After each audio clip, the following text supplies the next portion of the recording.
सन्देश। परमेश्वर तपाईद्वारा काम गर्न चाहनुहुन्छ। तेस्रो भाग।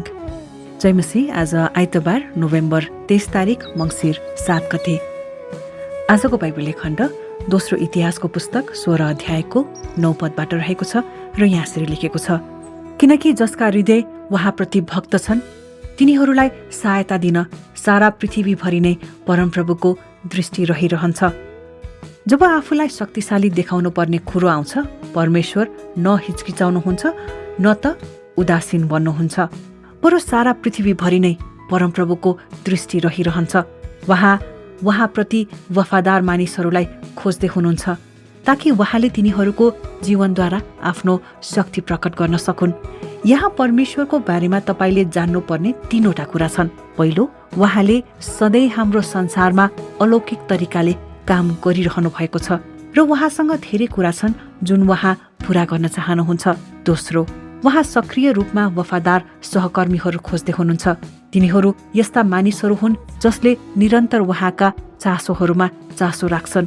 तेस्रो, उहाँ मानिसहरूलाई प्रतिक्रिया दिन निरन्तर खचखचाउँदै हुनुहुन्छ, तर धेरै जसो मानिसले यसको यादै गर्दैनन् वा तिनीहरूले नकारात्मक उत्तर दिन्छन्। प्रश्न, यदि तपाईले सकारात्मक उत्तर दिन थाल्नुभयो भने तपाईको जीवन कस्तो देखिनेछ?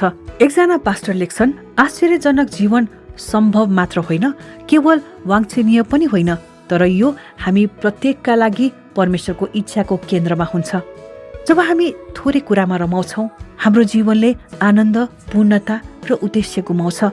हामीले भेट्ने मानिसहरूका व्यक्तिगत आवश्यकताहरू व्यवस्था गरिन्छन्। हाम्रा समुदाय र संसारभरका चरम आवश्यकताहरू पूरा हुँदैनन्।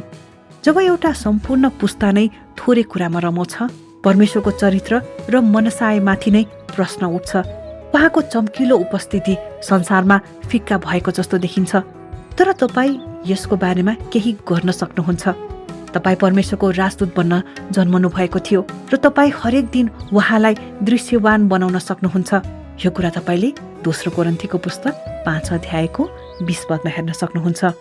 परमेश्वर तपाईमा, तपाईँका लागि र तपाईँद्वारा आफूलाई बलियो देखाउन चाहनुहुन्छ, किनकि तपाईँले भेट्ने प्रत्येक व्यक्तिको आवश्यकता परमेश्वरले मात्र पूरा गर्न सक्नुहुन्छ। परमेश्वर तपाईँमा, तपाईँका लागि र तपाईँद्वारा काम गर्न चाहनुहुने भएकाले यसका लागि तयार हुनुहोस्। आमेन। परमेश्वरले यहाँहरू सबैलाई धेरै आशिष दिउन्। जय मसीह। आज